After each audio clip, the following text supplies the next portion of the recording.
একটা কাপড় ধুতে 1 বালতি পানি লাগে, কিন্তু জীবনের সমস্ত গুনাহ ধুয়ে ফেলতে চোখের 1 ফোঁটা পানি যথেষ্ট। একবার, খালি একবার যদি তওবা করে ফিরে আসি, আল্লাহ পাক দুনিয়াও দিবে ইনশাআল্লাহ, আখিরাতও দিবে ইনশাআল্লাহ। শবে কদরের রাতের আমল নবী সাল্লাল্লাহু আলাইহি ওয়াসাল্লাম যেটা করতেন, আমরা কি করি? আমরা ইফতার করি। আমরা যদি এখনকার সময়কে সাজাই, আমরা ইফতার করব।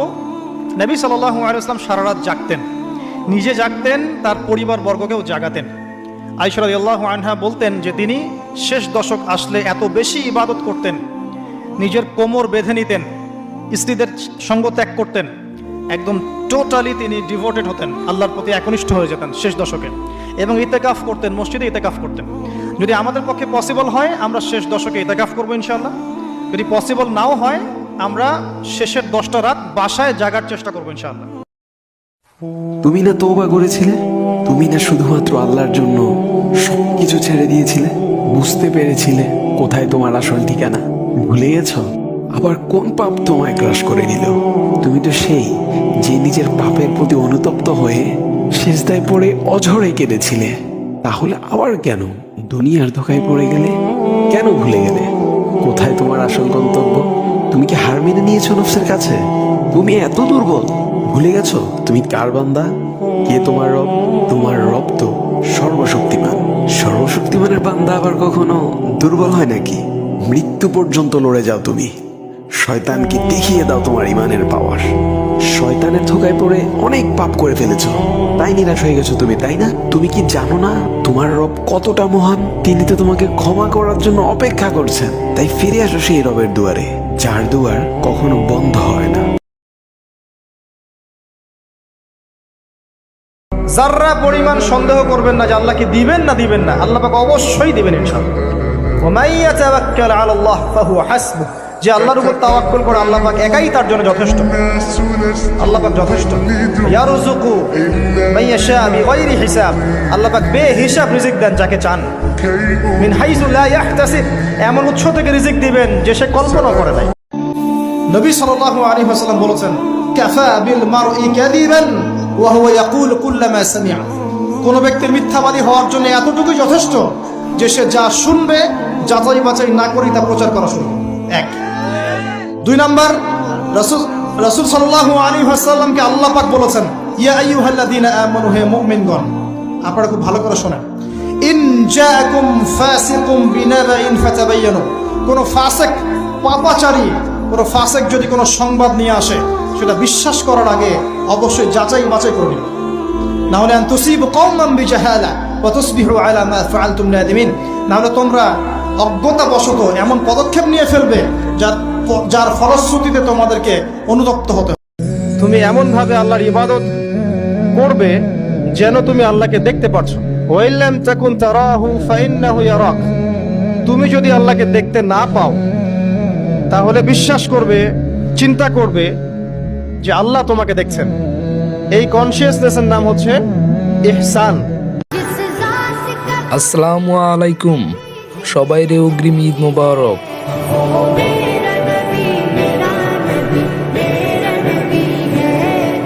জুমার দিনের দোয়া কবুলের সেই কাঙ্ক্ষিত মুহূর্তটা হচ্ছে আসরের সালাত, অর্থাৎ বিকেল থেকে নিয়ে মাগরিব সূর্য অস্ত যাওয়ার আগ পর্যন্ত।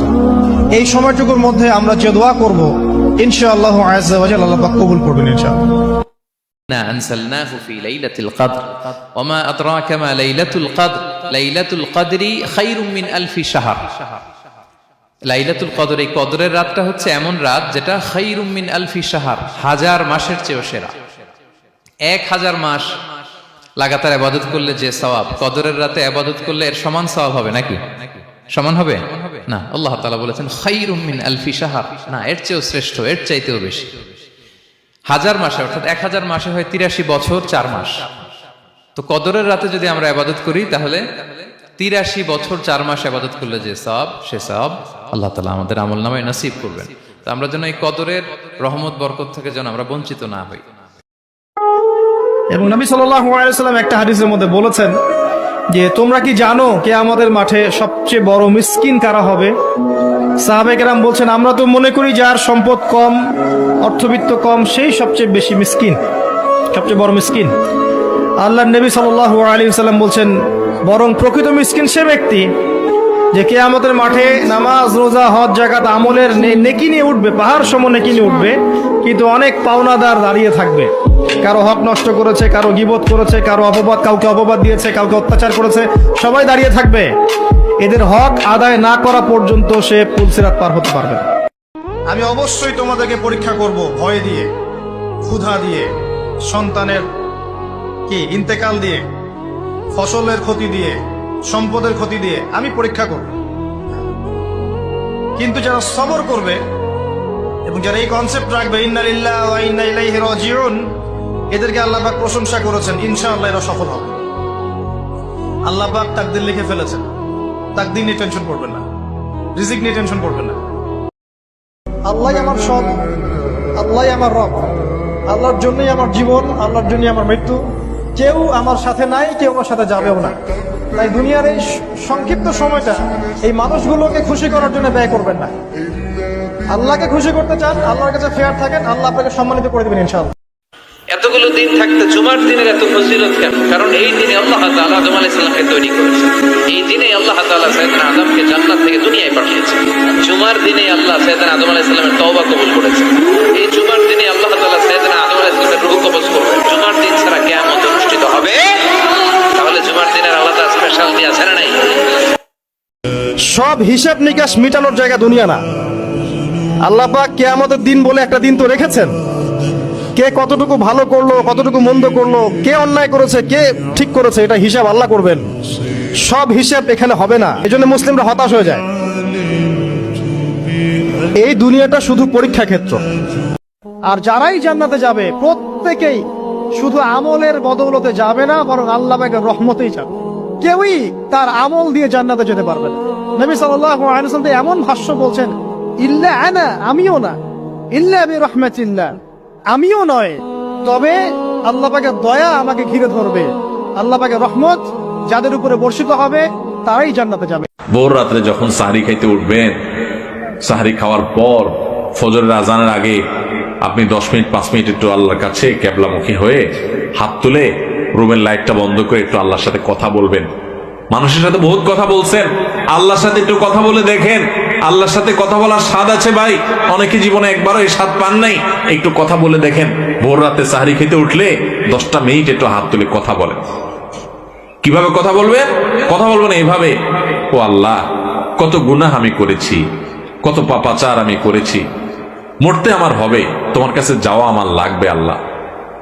শয়তানের প্ররোচনা করেছি, এই রমজান মাস তুমি কত মানুষকে মাফ করে দাও।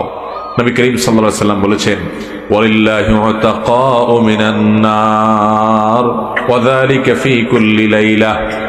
রমজানের প্রত্যেক রাতে আল্লাহ তাআলা অনেক মানুষকে সাধারণ ক্ষমা ঘোষণা করে দেন, যে যাও অমুক অমুক অমুক অমুক, যাও তোমাদেরকে মাফ করে দেওয়া হলো, জাহান্নাম থেকে মুক্ত ঘোষণা করে দেওয়া হলো। আল্লাহ কত মানুষকে আপনি সাধারণ ক্ষমা করে দিবেন। আল্লাহ আপনার সাধারণ ক্ষমা পাওয়ার জন্য কোনো যোগ্যতার দরকার হয় না, আপনি চাইলে যাকে তাকে মাফ করে দিতে পারেন। দুনিয়ার প্রেসিডেন্ট প্রধানমন্ত্রী চাইলে একটা দেশের যাকে তাকে যা খুশি তা দিয়ে দিতে পারে। তাদের যদি ক্ষমতা, তারা তো মানুষ। আল্লাহ আপনি তো মহান সৃষ্টিকর্তা, আপনি তো চাইলে আমার সব অপরাধগুলো মাফ করে আমাকে ফেরেশতা বানায় ফেলতে পারেন, পারেন না আল্লাহ? তো আল্লাহ আপনি অহংকার করা যাবে না। কি যাবে না? আল্লাহ পাক সব পছন্দ করলে অহংকার পছন্দ করবেন না। আল্লাহ পাক অহংকার পছন্দ করবেন। আল্লাহ পাক অনেক পাপ মাফ করে দিতে পারেন, অহংকার আল্লাহ পাক খুব কঠিন ভাবে ধরেন। আল্লাহ পাক খুব কঠিন ভাবে অহংকারীকে আল্লাহ পাক কখনোই পৃথিবীতে টিকতে দেন নাই। আমাদের নবীজি বলেছেন যে একজন ব্যক্তি জান্নাতে যেতে পারবে না যতক্ষণ না সে মুমিন হয়, আর ততক্ষণ একজন মুমিন হতে পারবে না যতক্ষণ একজন মুসলিম আরেকজন মুসলিমকে ভালো না বাসে। তিনি বলছেন, আমি কি তোমাদেরকে জানিয়ে দেব, আলা আদুল্লুকুম বিশাই, এমন কিছু তোমাদেরকে জানিয়ে দিব যেটার দ্বারা তোমরা একে অপরকে ভালোবাসতে পারবে? সাহাবীরা বললেন, জানিয়ে দিন ইয়া রাসূলুল্লাহ। তিনি বলেন, তোমরা সালামের প্রচার করো, খালি সালাম দাও, মানুষকে সালাম দাও। এই সালামটুকু দেন, ভাই ভাই মহব্বত হয়ে যাবে। যে ব্যক্তি সুখের সময় বেশি বেশি দোয়া করে, আল্লাহ পাক দুঃখের সময় তার দোয়া বেশি কবুল করেন, এমনটা হাদিস এসেছে।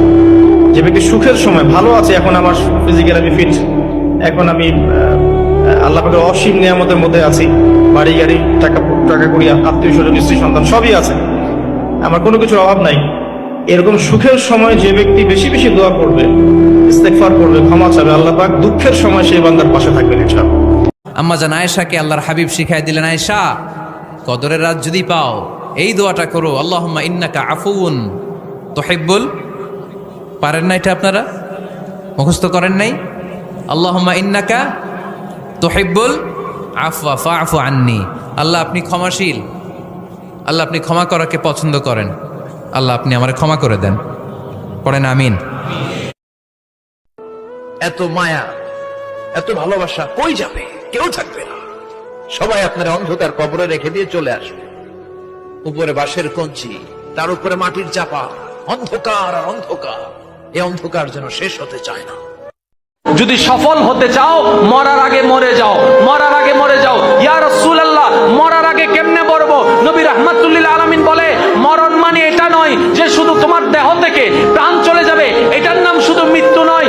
মৃত্যু যদি করতে চাও নিজের অন্তর থেকে, নফস থেকে হিংসাকে মেরে ফেলো, লোভকে মেরে ফেলো, অহংকারকে মেরে ফেলো, আমিত্বকে মেরে ফেলো, সবকিছু শয়তানের জিনিসগুলাকে মেরে আপন রবের বান্দা হয়ে যাও।